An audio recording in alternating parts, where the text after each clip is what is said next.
Girl dad, whiskey collector, executive consultant to brands, Frenchman who left France at age 16, off to an adventure in Brazil, AI founder?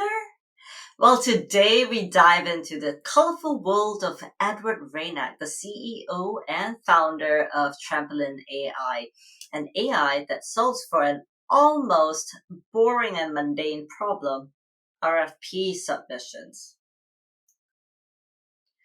I don't know about you, but more than a third of all government spending in the US is spent via public tender, which typically is issued through a document that frequently numbers in the hundreds of pages and gives you nothing more than 2 to 6 weeks to complete a response.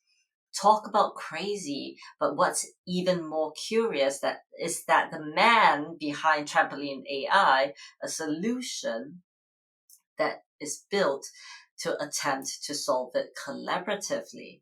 Well, Edward, thank you for being on our show. Thanks for having me, Anne. Very happy to be there.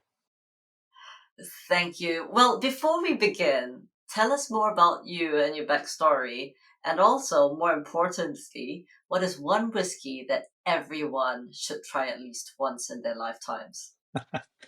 Um, it depends on your tastes, but definitely a whiskey from Compass Box if you want to taste a creative expression of whiskey. Hedonism is a very popular one. If you really want to go for the core expression of whiskey, you go for a 21-year-old bottle of Parliament from Glendronach. It's a really interesting expression of whiskey. And if you already know whiskey, try the very new distillery called Ardnamurchan and try one of their single casks. And they're one of the best on the market. So that's for whiskey. As for me, I grew up in France. I started coding websites back in 98 because my dad had a Mac and you cannot play video games on a Mac. So you're stuck basically fiddling around. And that's how I discovered coding. I moved to Canada when I was 16 and I started making money coding websites that paid for my school, college, basically university. And then I worked for a long time in communication and marketing for multiple agencies. I worked for the United Nations in Kenya. And eventually I started my own business. We're doing exceptionally interesting websites like web experiences for Microsoft, Keurig, and other businesses like these. And then I became a head of growth where I mixed design, coding skills, and data analytics skills. So I grew a few business pretty fast during that time. Then I became an innovation consultant for a few years. So I was very interested in why more businesses cannot do what I do.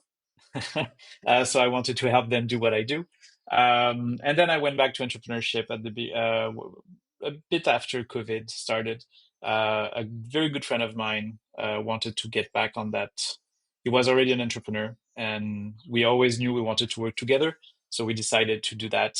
And yeah, that's how Trampoline got started along the way. That's amazing. But okay, we have to get serious right now because the world of RFPs is a really difficult one, with most large scale enterprises dedicating entire teams of hundreds of people, literally, to do one thing, to read RFPs, and then cross functional teams working together just to respond to them. So, I mean, why did you decide to solve this challenge?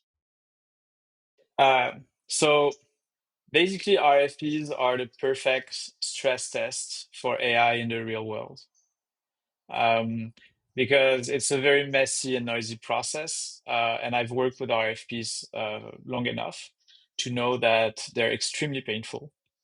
And yeah, they're the ultimate example of what's messy collaborative process. And it's really something that I think most AI tools actually cannot handle well, unless you're part of those businesses who are just churning templates, templated answers. But if you're part of the businesses who are taking RFPs super seriously and you really want to project that you've read it carefully and you have a very specific answer, um, that's where like most tools just cannot help you.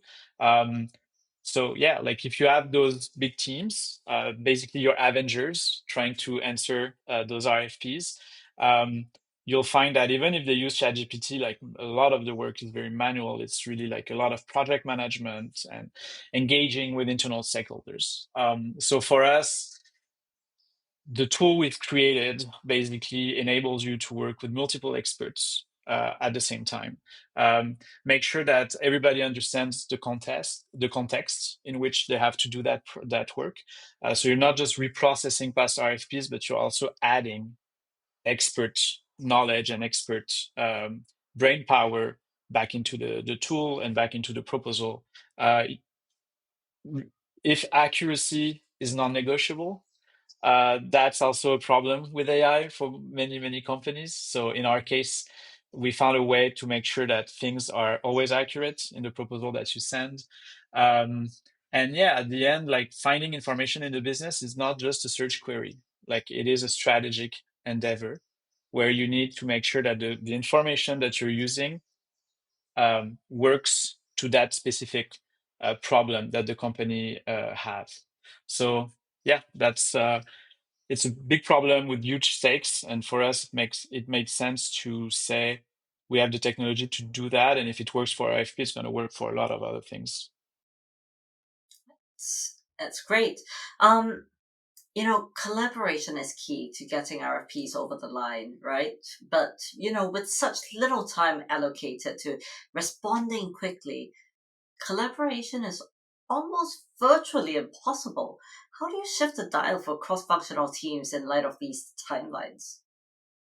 So we basically flip the way you answer an RFP. Okay. So before AI, you're trying to template your answers as much as you can. With AI, you actually do kind of the opposite, right?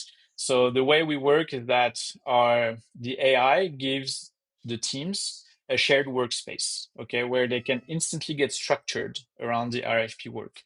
So we have an AI that reads the document, highlights all the relevant parts, and turn them into action items.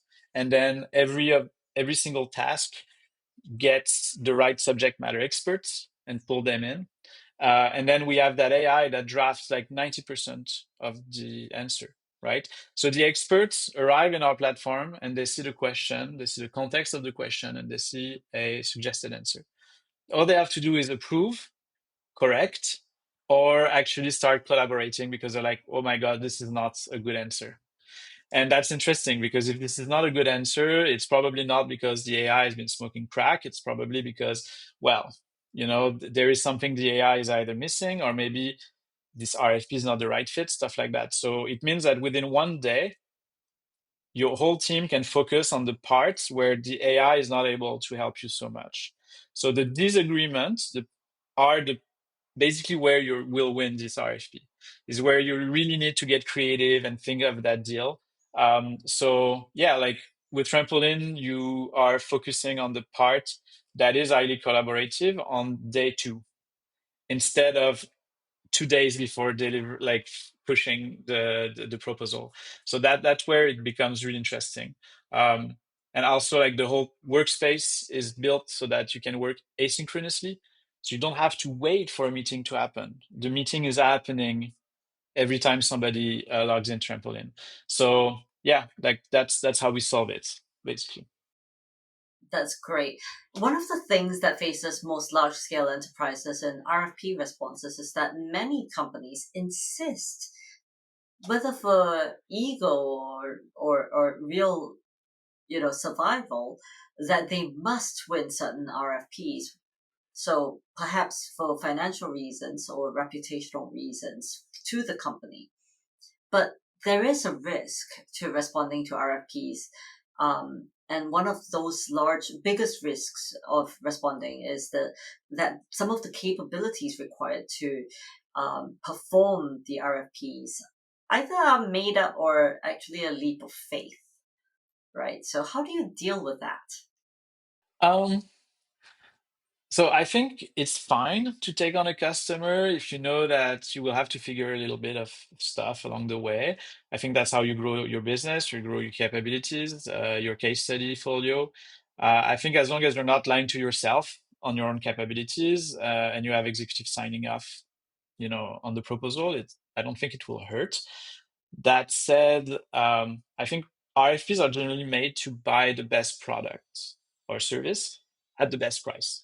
So if you know your competition can respond to that RFP better than you can, it's actually wise to set the fuck out of it. Like to just realize that, okay, maybe we're not the right fit, and save your time for better opportunities. The one thing I would say is that when you're using Trampoline, what's interesting is since we've converted those RFPs into very structured database, it means that you can actually pipe that data into your systems and do very interesting analysis of, what does the market requires of you and where did you meet those capabilities or where were the gaps. So yeah. That's great. There are plenty of companies out there that have declined the use of Gen AI related solutions for RFPs, citing obviously a lack of subject matter expertise, and more so because Gen AI models sometimes respond with data that is either made up or not valid. So, how do you manage data quality and governance with your solution? Yeah, I think they are absolutely right to refuse to use an AI solution that can't provide accurate answers. Um Especially in their domain of expertise, that's their reputation that's at stake. We are made to address exactly that problem because we think that our AI should not necessarily replace your experts. We actually think it's a little bit ludicrous to think that. We think AI should augment them. So the idea is that we accelerate the whole process, but we don't try to automate it completely, which means that for every RFP, there is a new information capture from your experts. Okay. And as I said, like it's a very, very fast process. So we are still asking them less time than before, but we always ask them a little bit of time. And every time they provide new information and new knowledge, they're basically contributing to an automated knowledge base. Okay, so that's how we fix the accuracy problem, because the AI has a lot of context on finding past answers and understanding why this answer was formulated this way and why almost for the same question we formulated a very different answer. So the AI understand that. And then for the part of the governance, well, the entire system makes it so that you cannot write the final proposal if you didn't get your experts validating every answers with a click. Okay. So that's how you get an AI that works perfectly for your team and that still save you 80% of your time. That's brilliant. Well, wow, what a complete whirlwind. But sadly, Edward, our time has come to an end. You've got such a colorful personality, and with this wonderful challenge that you're really solving for, which seems almost mundane, and I surely wish you much success ahead.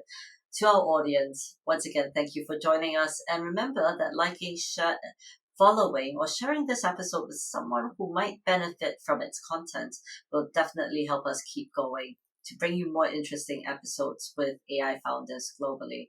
Once again, my guest was the colorful Edouard Reinach, and my name is Ann Cheng. On behalf of the AI Partnerships Core, here's wishing our audience and all of you out there happy holidays. Thank you, Anne.